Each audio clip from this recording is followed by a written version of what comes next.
Hello, welcome to my channel. In today's video, I'd like to show you my watercolor palette with my using experience.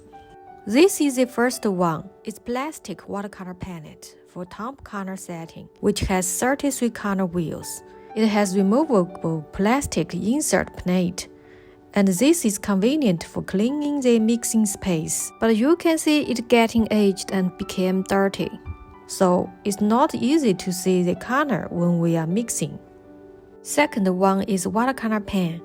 It's convenient for travel and sketching outside, because the pigments are solid and it won't flow and mix together.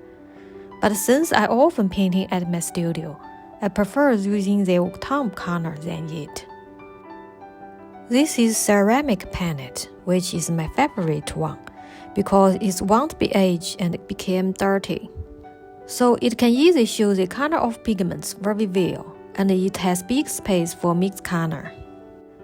Here is another ceramic palette that has separate space, and when we need to mix more dilute pigment, it can prevent the pigment from flowing and mixing together. And I usually use those two ceramic palettes with my watercolor pen humidor box.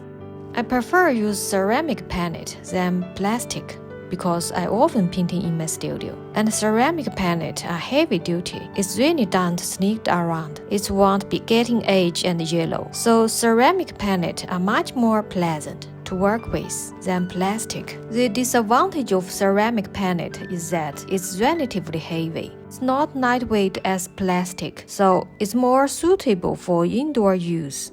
So here is the humidor box. It has 24 color wheels, and the lid is covered with rubber and has buckle around it. It has a better seal, which prolongs the drying time of the pigments.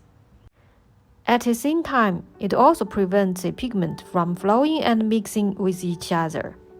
The only disadvantage is that grit is a little bit deeper, which is not as convenient as the shallow wheel when getting the pigment on brushes, and may damage the brushes after long-term use. As I prefer use ceramic palette, I bought a new one that have 22 wheels. Each wheel is shallow, and its edges are smooth, so it won't hurt the brushes when we get the pigments.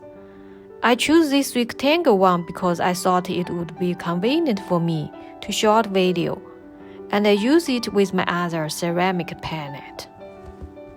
Since it doesn't have a lid, I choose to carefully select this transparent plastic storage box to store it.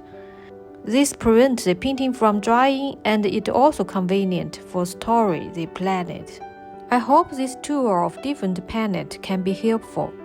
Of course, there are a lot of other palettes on the market. You are going to need to choose a better ones that fit your specific needs. Thank you for watching, and see you again soon.